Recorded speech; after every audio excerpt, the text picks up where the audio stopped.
Os egípcios não chamavam o Egito de Egito. Nem chamam hoje, né? Porque os egípcios estão aí até hoje. Mas os egípcios antigos não chamavam o Egito de Egito e os egípcios modernos também não chamam o Egito de Egito e chamam por um nome diferente do que os egípcios antigos chamavam. Então, assim, por que a gente chama o Egito de Egito? Então, os antigos egípcios chamavam o seu território ali de Kemet, algo parecido com isso, às vezes Kumat ou variações. A pronúncia dessa palavra também foi variando ao longo do tempo, né? Mas o importante é que ela significa terra negra, terra escura, terra preta, que é uma referência à terra mais escura do resultante da inundação do Nilo, né? O Nilo inundava ali as terras adjacentes e essa terra fertilizada ali por também um material orgânico que as águas do Nilo deixava essa terra mais escura. E isso era comparado com a terra vermelha, não cultivável, né, dos desertos ali mais distantes do curso do Nilo, que era a terra chamada de Deshret.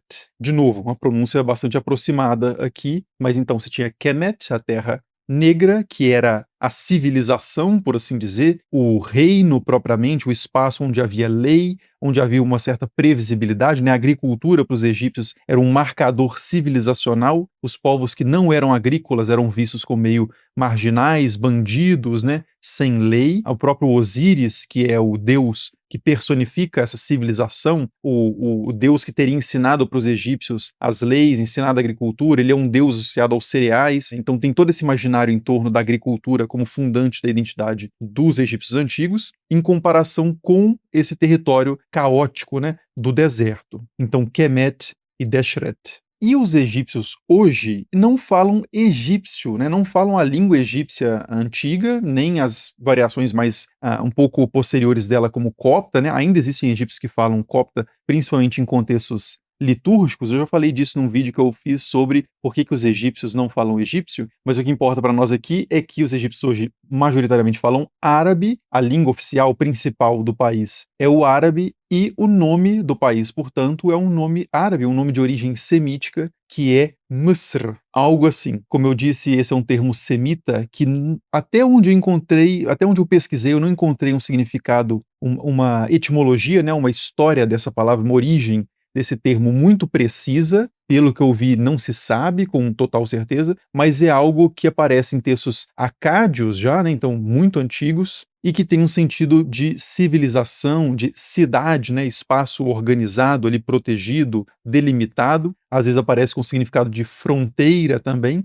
E tem uma palavra, a forma de se chamar o Egito em hebraico, que é algo como Mitzrayim, que é uma palavra traduzida como estreitos, às vezes, né? É uma palavra que está no plural, mas enfim, isso não interessa tanto para a gente aqui. O que interessa é que a palavra que os egípcios hoje usam para o Egito é Musser, então nem eles, né, os egípcios contemporâneos, nem os egípcios antigos usavam a palavra Egito ou nada parecido com isso.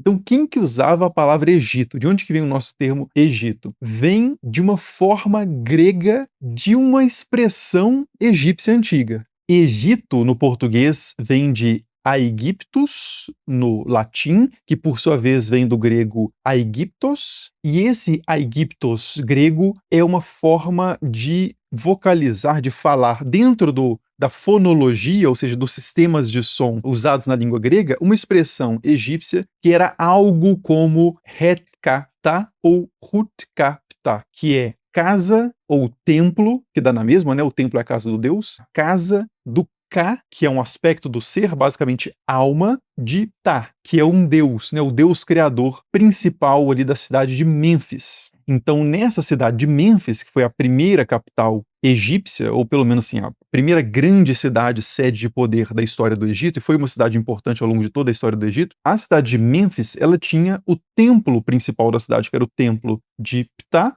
esse deus, e o templo de Ptah era chamado de Hetkaptah, que os gregos entenderam, né, e reproduziram como Aegyptos. Então, por causa do templo, por causa desse deus, a cidade de Mênfis ficou conhecida por esse nome, e por ser a capital, todo o território cujo poder do território estava sediado na cidade ficou conhecido também por esse nome. Isso entre os gregos, né? E, diga-se de passagem, a própria cidade de Mênfis, esse nome, Mênfis, vem também do grego. A palavra original no egípcio antigo era Men-Nefer, que significa estável e bela, que era uma referência, possivelmente, quase certo, né, provavelmente, uma referência ao monumento que havia na cidade de Mênfis, que era a pirâmide do faraó Pepe I, um faraó lá da sexta dinastia egípcia. Então, como tinha essa pirâmide, né, chamada por esse nome, os gregos viajando por lá ouviram esse nome, associaram isso à cidade e chamaram da forma grega Mênfis, esse Men-Nefer. E o grego teve esse impacto muito grande culturalmente, né, consequentemente linguístico. A gente encontra palavras emprestadas do grego em várias culturas por causa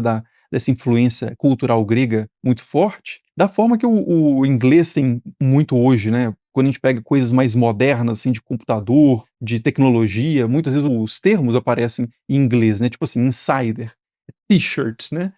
Aí que é o problema também, né? Porque quando você entra com uma palavra que é de fora, a pronúncia dela nem sempre vai acompanhar a pronúncia original, né? Você vai falar t-shirt, ou t-shirt, ou t-shirt, ou t-shirt, ou enfim. Mas acho que insider tá bem consolidado, né? Acho que todo mundo pronuncia insider e conhece a Insider, né? Que é a camiseta tecnológica, a Tech T-shirt, Technological T-shirt, que não precisa passar, que não desbota, né? Que tem um conforto excelente. Eu estou usando uma Core T-shirt, inclusive, né, uma camiseta núcleo, tronco, sei lá, que dá essa sensação de, no nome, né, de mais robusto, porque de fato ela tem uma gramatura maior, né, uma camisa mais grossa, mais robusta. E você pode ir lá na loja da Insider, né, no site, que eu vou colocar o link na descrição do vídeo e no primeiro comentário fixado, e pegar lá uma Core T-shirt ou uma Daily T-shirt, uma Tech Heavy Slim, né, todos esses nomes em inglês, que remete a essa questão tecnológica, moderna, e usar o cupom estranha, que aí tá no nosso bom português mesmo aqui, acompanhando o nome do canal, né? Então, estranha, vocês colocam lá na parte de cupons e conseguem descontos para qualquer produto lá no site. Então, beleza. Então, a gente tem esse Egito, né? A palavra que viraria o Egito no português, vindo dessa tradição grega, passando pelo latim romano. Mas por que a gente usa Egito, então, em vez de Kemet ou em vez de Misr ou algo parecido? Basicamente porque a história, a vida é uma bagunça, né? A gente não vive de uma forma lógica, racional, entendendo tudo perfeitamente, sistematizando as coisas com uma comunicação absolutamente clara, inequívoca. Não. A vida individual é uma bagunça, a vida social é mais bagunçada ainda, e a história, fundamentalmente, é o acúmulo ao longo de muito tempo dessa bagunça. Então, quando a gente pega um livro de história didático aqui no Brasil, né, você pega, sei lá, um livro do sexto ano do ensino fundamental e vai lá ler sobre a história do Egito, o que está escrito naquele livro não foi pesquisado diretamente pelo autor do livro.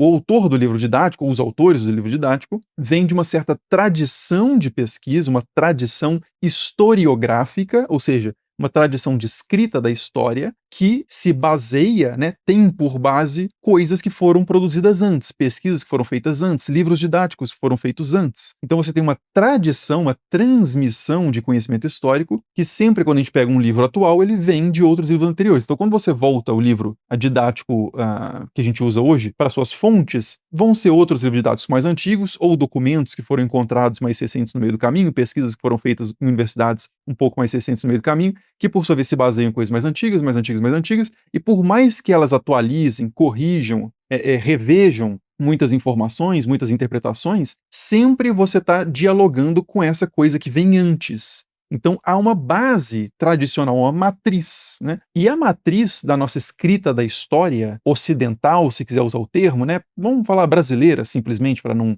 precisar abarcar muita coisa, mas a nossa matriz, lá no fundo, né, no passado, assim, mais remoto, não só em toda ela, mas no passado mais remoto, ela depende fundamentalmente de fontes gregas e romanas. Então a gente sabe muito sobre a história do Egito mais por fontes escritas em grego do que em fontes escritas propriamente em egípcio, né? Mais por causa de autores gregos, como um Heródoto da vida, ou depois fontes latinas também, né? Geógrafos, um Plínio o Velho. Esses caras gregos e latinos, né? Falantes de grego e falantes de latim, são a base do nosso conhecimento sobre o Egito, sobre o nosso conhecimento da Pérsia, sobre o nosso conhecimento da Mesopotâmia. Claro que com o passar do tempo e o avanço dos estudos de arqueologia, do estudo da cultura material que foi deixada, de epigrafia, que é a leitura de inscrições que a gente encontra em pedras, em objetos, em vasos de cerâmica, coisas desse tipo. Isso tudo agrega um novo conhecimento que não estava lá nas fontes clássicas greco-romanas, mas a base, a matriz continua sendo fortemente greco-romana. Então os nomes que a gente usa vêm dessa matriz. Então a gente usa nomes gregos para tudo. Egito não é a única. Eu estou pegando o Egito aqui para começar essa reflexão, para exemplificar, mas Egito não é o único exemplo. A gente tem, por exemplo, Mesopotâmia. Mesopotâmia é um termo muito utilizado para se referir ao território ali que hoje é principalmente o Iraque, né? Que era onde estavam os antigos impérios babilônico, assírio, a Acádia, os sumérios, né? Então, a Mesopotâmia é um termo corrente que os mesopotâmicos nunca utilizaram nem nada perto disso. Eles não tinham um nome para aquela área em geral. Eles tinham o seu nome para Babilônia, o seu nome para Suméria, o seu nome para Acádia, o seu nome para Assíria, mas eles não tinham um nome assim, Mesopotâmia, né? O Mesopotâmia vem do grego também, da forma como os gregos falavam sobre aquele território. É um exônimo, né? Um nome dado de fora, um nome utilizado por povos que não eram dali. Então, Mesopotâmia significa entre rios, né? Meso, tipo de Mesoamérica, né? América, o centro ali da América, e Ótamos, ou Potamos, né? Se eu não me engano, que é rio. Da mesma forma que o hipopótamo é o cavalo, hipo, né? Tipo de hipismo, dos rios. Então, hipopótamo. Então, Mesopotâmia é a região entre rios, né? Entre o rio Tigre e o rio Eufrates. Então, os gregos usavam esse nome. Os próprios mesopotâmicos não usavam. Da mesma forma como os egípcios nunca se chamaram de egípcios, a não ser, sei lá, no período grego, né? Quando você tem lá a dinastia dos Ptolomeus, talvez eles já usem, não tenho certeza, mas imagino que sim, usem a expressão grega Egito para se referir ao seu território. Mas enquanto governantes falantes de egípcio, né, e de uma linha dinástica mais antiga ligada a esse povo não grego estava por lá, eles não usavam essa expressão. Fenícia é outro termo que a gente poderia pegar também, né? A Fenícia, que tem o povo navegante, né? Os fenícios, eles nunca se chamaram de fenícios. Quem chamava os caras de fenícios eram os gregos. Eles eram os cidadãos ali, né? Ou, sei lá, os navegantes da cidade de Tiro, de Sidom. Eram regiões, cidades, assim, estado, basicamente, com uma independência absoluta. Eles tinham uma origem étnica comum, algumas dessas cidades,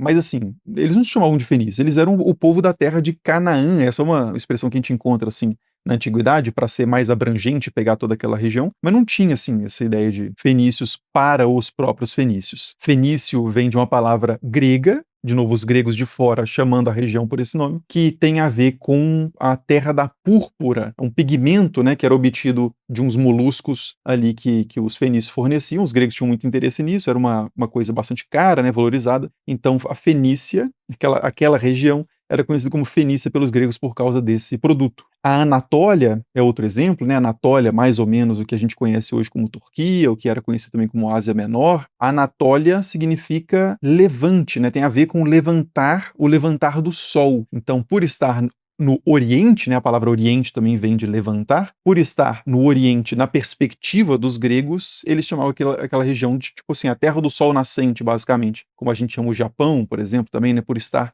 no Oriente. Agora, para os japoneses, a Anatólia não tem nada de oriental, né? Então, assim, esses nomes são todos sempre de uma perspectiva específica, que no caso é grega e também bastante romana, né? Não existe um discurso a partir de lugar nenhum. Até existem tentativas de tentar neutralizar um pouco isso, né? Por exemplo, quando se fala em Oriente Médio hoje, às vezes se utiliza o termo, ou no Antigo Oriente também, às vezes se utiliza o termo Ásia Ocidental. É uma forma de você tirar você considera o continente, e aí tem a parte ocidental, central e oriental. Então você tira esse ponto de vista da Grécia e passa para o continente, em geral, asiático. Só que o continente asiático é uma produção conceitual grega também, fundamentalmente. Nessa tripartição continental, Europa, Ásia e África, ou Europa, Ásia e Líbia, como também chamavam, é uma construção que a gente encontra em textos gregos. A gente usa isso por causa de textos gregos, por mais que isso possa remontar, talvez, a um contato dos gregos também com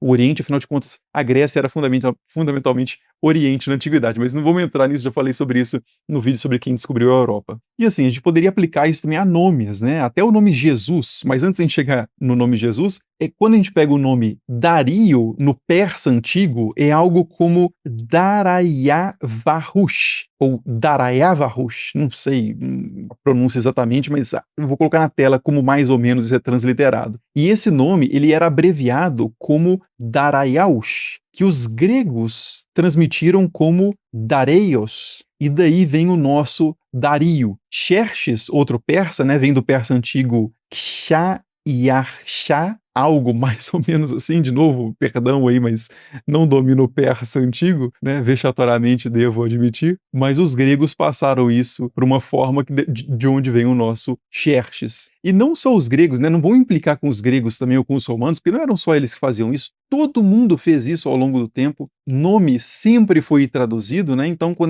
gente for para a Bíblia, por exemplo, na Bíblia a gente tem, no Antigo Testamento, né, ou na Bíblia hebraica, a gente tem nomes que não são de pessoas de Israel ou Judá, né? Você tem o nome de Nabucodonosor, por exemplo. Nabucodonosor era da Babilônia e o nome dele não era Nabucodonosor e nem era o nome hebraico que aparece no Antigo Testamento também, ou na forma hebraica, né? Algo como Nebuchadnezzar, algo mais ou menos assim que ficou em hebraico, mas o nome dele no babilônico antigo era Nabu-kudurri-Ussur. Nabu protege o herdeiro, mais ou menos. Então os nomes de quem não tem nome hebraico na Bíblia aparece também traduzido, né, modificado adaptado para o hebraico, aclimatado, né, tornado mais palatável, pronunciável, adequado ao fonograma, ao sistema de sons da língua hebraica, porque senão fica impraticável também, como está impraticável tentar pronunciar todos esses nomes com sons que não tem na língua portuguesa e nem em outras línguas que eu conheço. Então Ciro é outro exemplo, né? No persa antigo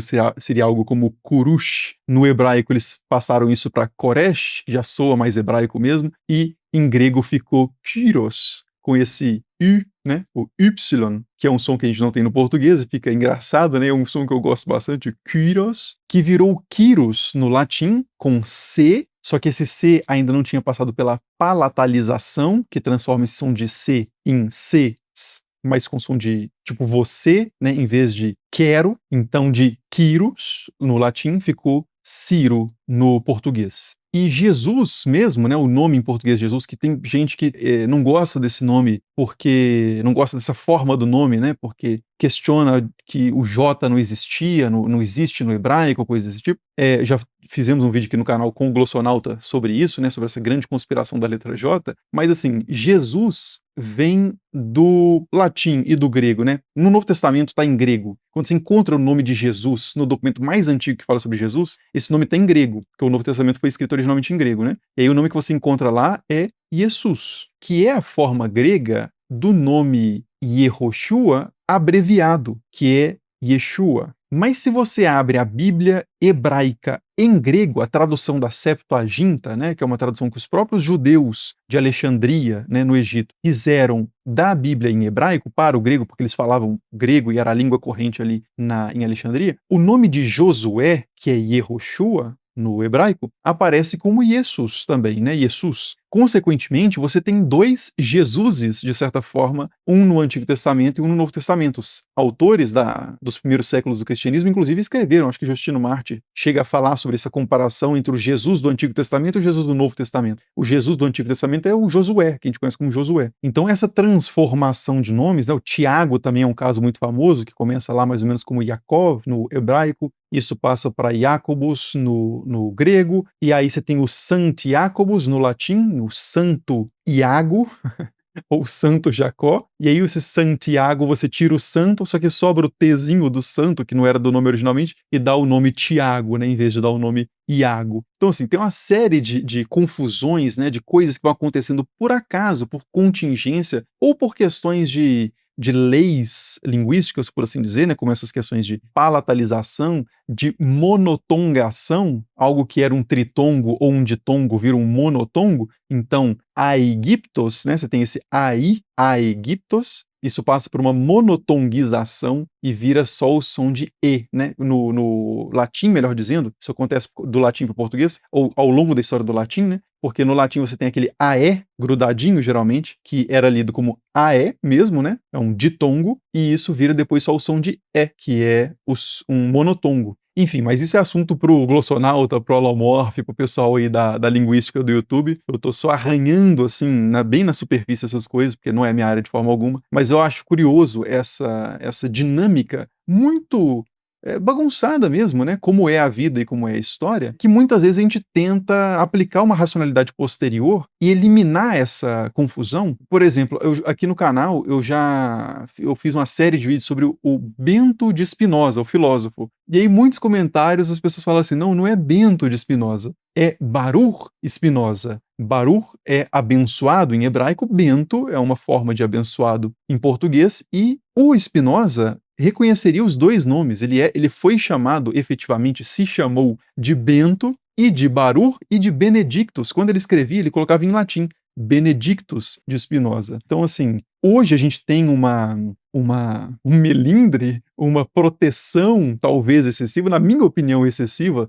da forma original dos nomes, que os caras da antiguidade, nenhum povo na história que eu conheço, jamais teve. E aí, claro, você pode fazer escolhas intencionais, do tipo assim, eu não vou chamar o Egito de Egito, porque isso para mim evoca uma questão assim de colonização, de uma visão grega sobre o Egito, e não uma visão autóctone, uma visão original egípcia. Então vou chamar o Egito de Kemet, eu prefiro, para voltar às raízes, sei lá, da autocompreensão dessa história, dessa nação. Ou você pode escolher usar Ásia Ocidental para não ser eurocêntrico, ou falar Baruch Spinoza para ressaltar a origem judaica desse filósofo, ou você pode escolher Bento em vez de Baruch para ressaltar a origem portuguesa da família desse filósofo, ou você pode chamar ele de Benedictus para ressaltar essa tradição de escrita latina, né, essa República das Letras europeia que escrevia principalmente em latim. Você pode fazer essas escolhas intencionais sem o menor problema,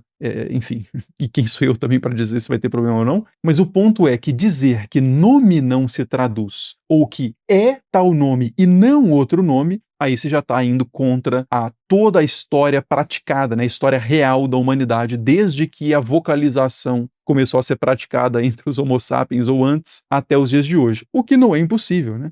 O fato do passado sempre ter sido assim não significa que o futuro será, mas assim, boa sorte. E eu deixo aqui como recomendação, depois dessa longa improviso maluco sobre o nome Egito e coisas acessórias, o vídeo sobre por que os egípcios não falam egípcio e algum outro vídeo que tem a ver com isso que eu vou colocar aí na tela, que nenhum me vem à mente, mas certamente tem algum. As referências, como sempre, estão aí na descrição aí embaixo. Muito obrigado por assistir e até o próximo vídeo. Falou!